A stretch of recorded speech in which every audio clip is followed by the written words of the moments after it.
we'll guide you through how to create Printful Mockups. If you find this helpful, consider subscribing and liking the video. First, go to the Printful website and log into your account.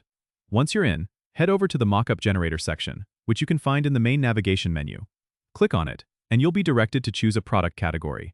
Pick the type of product you want to create a mockup for, like t-shirts or mugs. After selecting a category, browse through the available products and choose the one you want. Once you've picked your product, you'll be taken to the customization page.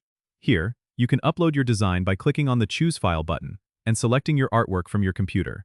Make sure your design fits within the guidelines provided on the screen for the best results. After uploading, you can adjust the size and position of your design on the product. Use the tools on the screen to align your design perfectly.